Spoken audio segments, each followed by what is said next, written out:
មិនហើយជីវិតចាជំរាបសួរពុកម៉ែបងប្អូនចាថ្ងៃនេះនឹងខ្ញុំមកចេញវីដេអូរៀបរាប់ពីជីវិតអឺ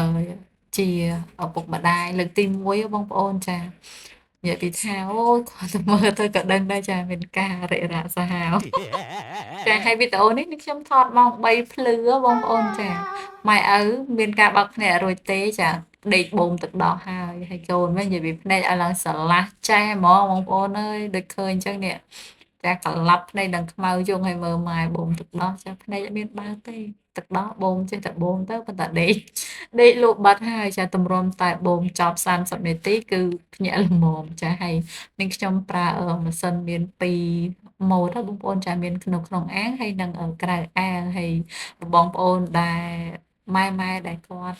អឺត្រៀមសម្រាលអីចង់ដឹងពីបទពិសោធន៍នៃការបូមទឹកដោះអីចឹងអាចឆាតសួរនាងខ្ញុំបានចាអត់កំណាញ់ទេដោយសារតែនាងខ្ញុំក៏លើកទី1ដែរបងប្អូនចាដែលមានកូនដែលចិញ្ចឹមកូនទេទៅលើកទី1ហើយក្រោយពេលសម្រាលមកកូនក៏អត់ព្រមបើដោះផ្ទាល់ដែរបងប្អូនហើយដោយសារតែនាងខ្ញុំចង់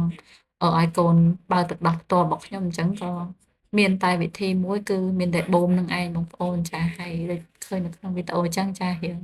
បានច្រើនលេខដែរ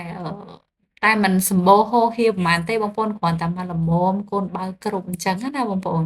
ចាបូមម្ដង10លេខជាង10លេខអីចឹងទៅតែមកទល់សប្តាហ៍ថ្ងៃនេះរៀងស្រកខ្លះហើយបងប្អូនដោយសារតែនាងខ្ញុំចូលធ្វើការវិញហើយនាងខ្ញុំបូមអត់សូវទៀងណាបងប្អូនចាពេលចឹងទៅរៀងស្រកដែរបូមលើបាន10លេខ8លេខអីទេហើយ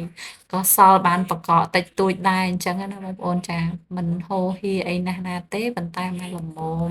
សម្រាប់កូនបើគ្រប់អញ្ចឹងទៅហើយចាម៉ោង3ចាប់ពីម៉ោង3ទៅរហូតដល់ម៉ោង5ព្រឹកហ្នឹងគឺគាត់ភ្ញាក់លេងអញ្ចឹងទៅហើយយើងក៏ត្រូវក្រោកមកលេងជាមួយគាត់អញ្ចឹងដែរទៅអញ្ចឹងណាបងប្អូនចាហើយម៉ោង5គាត់គេងវិញយើងដល់ម៉ោងរៀបចំទៅធ្វើការហើយបងប្អូនចាហើយនេះលោកឪពុកចាមានការបិទភ្នែកបំពេកូនហើយមើលភ្នែកកូនណា ឲ្យឡើងកន្លងឡងហើយឆ្លៀតពេកទៀតចាហើយវីដេអូនេះខ្ញុំមានតែប៉ុណ្្នឹងឯងចាសូមអរគុណសម្រាប់ការទស្សនាពីដើមដល់ចប់ចាជូនពរសំណាងល្អសុខភាពល្អហើយមានចម្ងល់អីអាចសួរខ្ញុំបានចំពោះម៉ែថ្មងថ្មីត្រៀមសម្រាលក៏ដូចជាចង់ឲ្យកូនបំបៅទឹកដោះដោយការបូមណាបងប្អូនចាសូមអរគុណសូមជម្រាបលា